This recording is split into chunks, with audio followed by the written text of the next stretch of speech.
Howdy everyone. Now, oh boy, are we in for some fun, or at least an interesting time here today, because we are looking at Hyperdimension Neptunia Rebirth 1 for anime. Yeah, you know what, it's really not getting any easier to say that. But yeah, so Hyperdimension Neptunia Rebirth 1 is kind of a long title, so let me go into a brief history with the game to try to explain it. So in 2010, Idea Factory, a relatively small JRPG studio, released a game known as Hyperdimension Neptunia on the PS3. The game was widely panned for its mediocre gameplay, lacking visuals, and just overall subpar quality. However, most people did like the story and the characters. Basically, every game console at the time had become a goddess and ruled over a portion of the land known as game industry and fought piracy. It was an interesting concept for sure, and the game must have sold decently well because they made 2 sequels within 2 years, and then some spin-offs. However, as more and more games came out, the gameplay of Neptunia seemed to change for the better, I might add. And on top of story issues and licensing problems, Idea Factory would actually go on to remake Hyperdimension Neptunia around 3 or 4 years after the original, greatly improving on it. That is the version I am playing, known as Rebirth 1. This version is on PC and Vita. I'm looking at the PC version. Anyway, with the game being remade, does it hold up now? Is it still a decent game now? Let's find out. Now, to start this review off, I think it's best to go over the premise, characters, and world of Neptunia. So like I mentioned a minute ago, the game's world sees 4 goddesses, each being based off a game console protecting the world that is known as game industry from piracy. When they aren't doing that, they're fighting each other and in these friendly rivalries, fighting over stocks and shares in what's known as the console wars. Yeah, it's pretty cheesy, but it is still kind of funny. These 4 goddesses are Neptune, which is based off the failed Sega console of the same name. She rules over planet Neptune. Noir, who is based off the PS3 and rules over PlayStation. Vert, who is based off Xbox and rules over Vertbox. And Blanc, who is based off the Wii and rules over Low Wii. Each goddess has 2 forms as well. One regular human-looking form and the real CPU form known as HDD. That's the form they use for general battle. But that is the general world of Neptunia. It's pretty inside joke if you couldn't tell, and if you aren't a somewhat serious gamer, you're not going to get all the jokes presented in the game, though, actually. Anyway, on to the plot now. The game begins with the 4 goddesses actually battling in the console wars. After an altercation, Neptune, the series protagonist, is knocked out of the sky and is unconscious. When she wakes up, she is greeted to a human known as Kampa, a medical student who happened to see her. Neptune has amnesia and can't remember anything aside from her name, and that she likes pudding. Well, Kampa explains that monsters have started showing up in the world, and Neptune agrees to help Kampa with them to try to get her memories back. Along the way, they meet a girl who is named Iffy, and the trio go on their way to get Neptune's memories back and stop all these monsters from spawning. Along the way, they meet up with all the other goddesses who are no longer in the friendly rivalry because they're fighting these monsters, and travel across the world of game industry. The story is certainly unique, I will say that. There really is nothing else like this, so I can give some props there. The way the story progresses is fairly predictable and honestly pretty benign. There's no startling revelations really present, and everything is pretty by the numbers. It really is. Fairly standard for a JRPG. What makes the story much more interesting is the characters and the world. The world is more interesting because it's essentially a giant joke. Yeah, it's really a giant joke, and a play on the game industry as a whole, and a lot of tropes present in gaming. The characters, though, are probably the best part of the game. And I'm not just saying that because, ooh, anime girls. I'm saying that because they are the best part. They are decently written, somewhat interesting, and just some of the most downright funny characters you'll see in a JRPG. Pretty much every character has a completely unique personality to them, and no 2 characters are alike. Each one is just vastly different from the last, and all 4 of the goddesses really shine with their own traits. They constantly break the 4th wall like every cutscene. They really do in some way, and commonly make fun of tropes presented in video games. In fact, that just seems to be one of the game's MOs, is to poke fun at video games in general. But not in a making fun of certain way, just kind of like, if you know, you know, and this is just kind of a silly way. Nobody takes the story too seriously in this game, and that's good, because I could never imagine a really serious Neptunia game with this kind of world. Even the characters that aren't the 4 goddesses are great also, as they don't take things too seriously either. The writing is not going to win any awards, I know. It isn't deep, it isn't riveting stuff, but it is quirky, lighthearted, and it's kind of refreshing to see and play in a JRPG that doesn't take itself too seriously. There are a few somewhat serious moments, but those are few and far between, and really don't even come off serious most of the time. So while the story is quite predictable and fairly basic, Neptunia's interesting world and quirky characters, in addition to just good dialogue, make the premise as a whole alright. The game is loaded with cutscenes and minutes on end of dialogue, so if you aren't interested in anything I just mentioned at all, or at least even slightly intrigued, this game's probably not for you, and you could probably stop watching the video right now, as this takes up a large portion of the game as a whole. But enough about the quirky story and its characters, let's talk about the gameplay. So what are you doing in this game? Well, the game is a turn-based JRPG where you have a party of 3 go around fighting monsters and collecting items. Let's start with the battle system in Neptunia first, since that's what you'll be doing more than anything else. So the battle system has your team moving around in open space. Moving does not cost a turn, and you can move whenever you want, but can only move so far depending on your character's movement stat. Anyway, every character can hit stuff within a certain AoE line of fire, a little box, whatever you want to call it. Basically, if an enemy is in the glowing box, you can hit them. You can get multiple enemies on the glowing box if you align it correctly. The size of the area of effect is dependent on the weapon your character is holding. Anyway, once you line up the box up with an enemy, or enemies, you can press A to attack. Here you go into attack. Once you go into attack position, you get to have a few attack options. 3 options to be precise for those attacks. You can either use a break attack, a rush attack, or a power attack. A break attack isn't very strong, but does a lot of guard damage. See, enemies in this game have health and guard. They always have way less guards, so if you break their guard, they receive a lot more damage as you dish it out. So the general strategy is a lot of the time you want to break an enemy's guard, then unleash a bunch of devastating attacks. Or maybe the second type of attack, power, where you do a big strong hit. Or maybe you want to do the other type of attack, the rush. Using the rush has you do like 2 or 3, sometimes more, really weak quick attacks, but builds up your EXE meter a bunch. See, the EXE meter is important. Once you fill it up, at least once at the end of your attack string, you get a special move depending on what you equip. So it's another attack. And you can mix and combine all these different types of attacks to get some really unique, strange combos with some nice finishes. Besides the standard attack you can defend, which is what it sounds like, you can use special moves as well though. This uses up what would be your mana gauge, called your SP, that does not regenerate. These special moves depend on the character themselves and are really powerful. Well, at least some of them are. There's also an EXE attack. Later in the game you get these attacks and they take up an entire meter of that EXE gauge, but are really powerful. There's also items to use, which again self-explanatory, and if you're a CPU, so one of the goddesses, you can go into HDD mode. Here you have higher stats and it's better, but it uses some of that SP gauge and you can't always use it. The gameplay is not the most complex, I will say, and a fair amount of it just almost feels like button mashing as you just work enemy shields down, build up your EXE meter, and unleash super attacks. But the bosses in the game give you a real run for your money, I will say that. I really like how every character has different moves and feels wholly unique from the last, incentivizing you to try everyone out. The combat is also really satisfying as well. I don't know, man, there's just really something satisfying about seeing all these girls hit these monsters with these weapons that are way too big for them, like just beating the shit out of it. Okay, that probably sounds wrong, but I digress. The combat is actually more enjoyable than I thought. It was decently thought out and was actually kind of fun. It's not incredibly deep, it won't wow anyone, and it can feel like a beat 'em up at times, but I just really like that feeling. You'll also be spending a lot of time in battle, so if you play the game, you're going to get used to this. After you finish a battle, you obviously get XP, and leveling up increases your base stats. Levels mean a lot in this game. If you aren't a high enough level for some of the enemies, you just won't damage them straight up. And that's also goes tandem with the equipment presented in this game, which is like most JRPGs. You can equip weapons, armor, attachments, costumes, and a disc. The discs are more interesting, as the other ones are all pretty basic. You craft discs as you progress through the game. With these discs you can attach perks to them that you find throughout the game, and some of them are crazy helpful. Now the last thing to mention about your characters in this game is the Lily rank. It's kind of like social links in Persona. To raise someone's Lily rank, you just have to have them backing you up in the party formation and complete battles with them. It's very, very basic.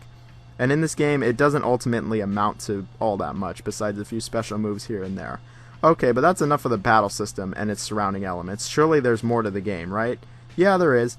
A large portion of the game has you actually just talking to characters in this visual novel style format that is interesting. I'm not going to say it's the most engaging, but the writing is decent enough, I guess, and the voice acting is surprisingly good whenever it decides to show up. You can have either Japanese or English voice acting here. A lot of the game is actually not voice acted, which I didn't really like. I wish more of the game was voice acted because, again, the voice acting when it decides to show up is actually good. Everyone legitimately tries, and it's not just full of lolly crap and fan service. There's effort here, and again, the voice acting, it's not going to blow you away, but it's better than one would think. So that's why I wish more of the game was voice acted. I'd say like half the game is, but that's it. They talk a bunch during battle, and this can honestly sometimes get annoying, especially if you use the same party members a lot. But yeah, a fair portion of the game is talking to characters here. When you aren't doing that, you're usually in the menus or the dungeons. So the dungeons in this game are very basic. They are usually flat, a bit spacious, and don't have complex level design. You walk around, jump, scan for hidden items in the area, and run into enemies. If you hit them with your weapon, you get a first strike where all your team goes first, which is represented on the top right of battles. If the enemies get you from behind or you miss a first strike attack, they go first. You can also pick up items in the dungeons. Again, there is not much to them. The last thing to bring up for the gameplay is the menus. There actually is quite a bit of menus in this game. The overworld is a menu where you move around it freely. You can select any location available at any time. You can interact with a bunch of NPCs on the overworld as well, getting information and plans. More on those in a second. You can go to dungeons from here and the game world cities. You can craft those discs I brought up earlier in the cities. You can access shops, story events, side quests. All of the side quests in this game are basically one of two types. Kill a number of enemies, like certain enemies, or get items usually from certain enemies. That's literally all there is. There's nothing else but that. They're infinitely respawning as well, so don't worry about doing too many of these side missions. Doing certain missions actually raises shares for certain game worlds, and radiating every world's shares is required for the true secret ending. But anyway, the last thing to mention is the plans. So NepNep has this really interesting crafting system known as the plans. Throughout the game you get plans from NPCs and sometimes you find them. Each plan is different and it could be for an item, weapon, dungeon, or even addition to the game. It's also known as the remake system, which is pretty unique. Crafting these plans makes items and weapons available in shops and allows secret dungeons to show up. You can make the game easier with these also, like the EXE gauge filling up much faster, weaker enemies showing up, etc. There's a lot of plans here. Each plan requires materials, and you get these from enemies and finding them. So it really adds to this whole unique system where you're constantly looking for materials to construct stuff for the plan, and it's always worth it because the game, it does make the game easier a lot of the time, and it can cut down on the grind tremendously. It's probably the most unique aspect of Neptunia as an RPG, as most games might have a crafting system, but it's usually rather basic. This is actually pretty in-depth, and that's what you'll be doing in Neptunia. It's not exactly the deepest RPG, but what it does decently well and can be fun, or at least more fun than one would think. Okay, well, if you couldn't tell, not all is well and fun with Neptunia, as there's some serious problems with this game. Some actually pretty serious, and some not so much. Let's start with ones that aren't integral to the gameplay, the graphics. The graphics in NepNep Rebirth are just bad. For the Vita, the game looked, I guess, alright at best, but on anything else, it looked pretty freaking poor. Yes, I know the game is incredibly budget and small, but this game just does not look very good. The models in the game look decent, I guess. For the Vita, they were passable and have an alright amount of detail present. I mean, they're the best part of the graphics, probably. They look okay. The art for them during the visual novel part is good, I will say that. They all animate incredibly stiff, though. There is no fluid animation here, like, at all, especially in the dungeons. It's very stiff.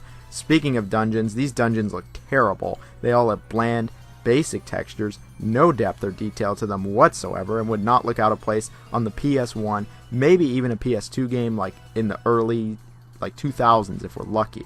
Frame rate, mostly okay, not really dropping, just stuttering a bit when stuff was loading.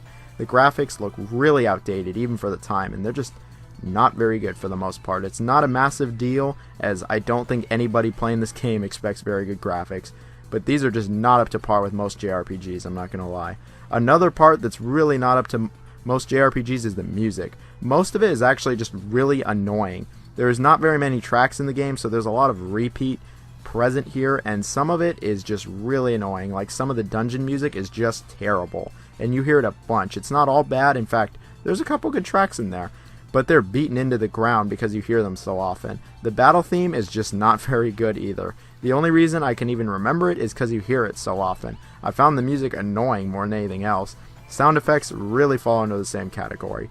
The last thing to mention on a technical level is this PC port, pure and simple, is a piece of flaming garbage. It's legitimately one of the worst PC ports I've ever seen. This game just does not support like any resolutions. I couldn't even get regular resolutions, so I had to play through the game windowed and make the desktop disappear so I could see the whole window.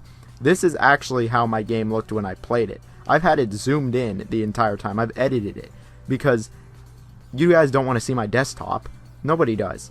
It's like, are you kidding me? So yeah, this PC port is terrible, and I would say if you're going to play this game for any reason, do not play it on the PC. Find any way to play it on the Vita. It's better there. But those are just technical issues, which this game, yeah, has a number of. But let's talk about actual gameplay issues as well. First off, the dungeon crawling is not very good. The movement is fine for the most part. Some stuff might be slightly delayed, but it's not too big of a deal. It's the actual dungeons themselves are just way too flat and benign.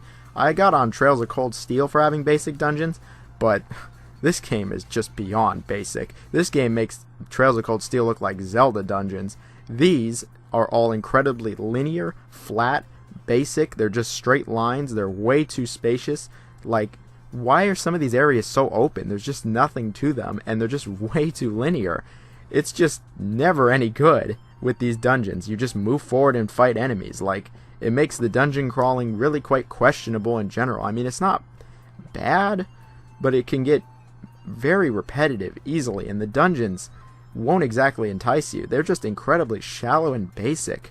They also repeat like 6 dungeons over and over the entire game. That's it. You know what? Forget questionable. It's just actually not very good. It really isn't.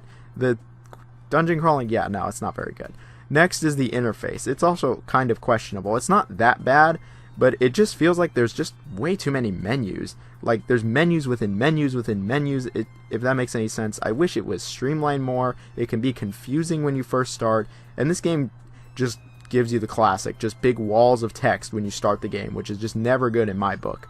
The interface could really use some work. My last issue with the gameplay is definitely the biggest one, and that is that this game is really grindy. Like, crazy grindy. Like, I was genuinely shocked with how much grinding I had to do in this game. It was almost like NES RPG level, like Dragon Warrior 1 and 2 and 3 levels. It was just shy of that.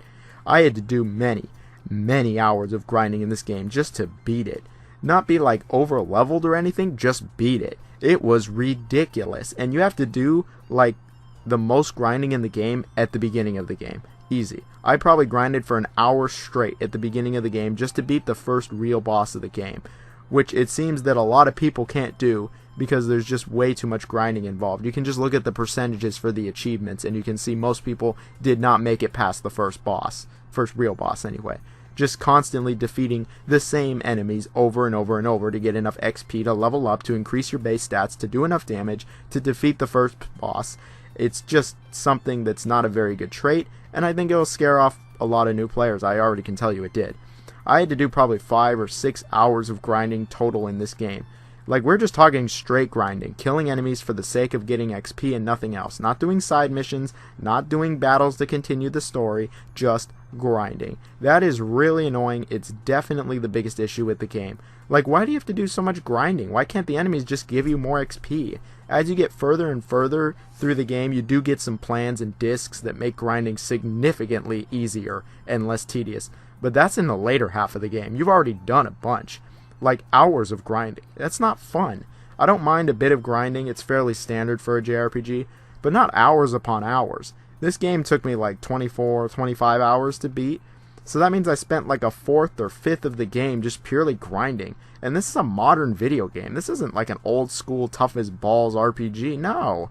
I think this is the biggest turnoff to the game, and if you want to enjoy the game, you better be prepared to do a lot of these battles. And again, Don't get me wrong, the battle system is actually kind of fun, and I love going around seeing all these ladies beat the crap out of a bunch of monsters with giant weapons. It's satisfying, and part of the grind can be satisfying, as you might get your ass whooped at the beginning, and then you come back an hour later and just almost one-shot them.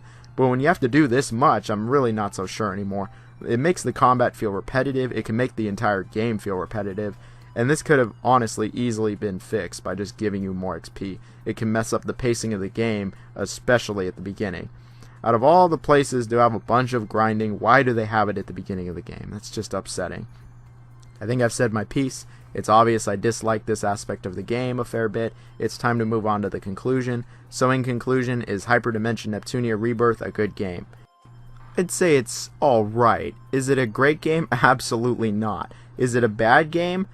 Not really either. It's just very middling, average, at the very best slightly above average. Again, it has a good story, good characters, actually decent writing, dialogue, and surprising voice acting. It has an interesting world, unique setup, and if you're going to play this game for something, it's definitely for the characters. The battle system, while not amazing, is functional and actually can be fun. It has a satisfying feel to it as well. Unfortunately, the game has less than adequate dungeons, way too much grinding, clunky menus, in addition to a not very good start that really hold the game back from being anything past average. I wouldn't be surprised if your first impressions of the game are poor. It's a solid game, but it's not going to wow you in any way, that's for sure. You could absolutely do so much worse, though, when it comes to JRPGs, like even in this series. But, yeah, I mean, for remaking the original, this game is good, but if this is a remake, I can't imagine how bad the original is. I'm not even bothering with that one. Overall, the game is a decent RPG that at the very least was really unique and had some characters I probably won't be forgetting anytime soon. Is this game lowly weeb trash? Quite possibly, but that's up to you to decide. Like, it's up to you to decide if you want the game or not. And if you made it to this part of the video, you probably have some fleeting interest in the game, so I guess check it out. It's really cheap, at least. Like, we're talking like under $4 on Steam whenever it's on sale, but that PC version is garbage. Oh yeah, and don't buy the DLC for this game. It's just absolutely insulting. Don't even bother. So yeah, thank you guys for watching the video. Much appreciated. If you like the video, like, comment, subscribe, all the usual stuff. Stay safe, everyone, and I'll see you guys on the next anime game.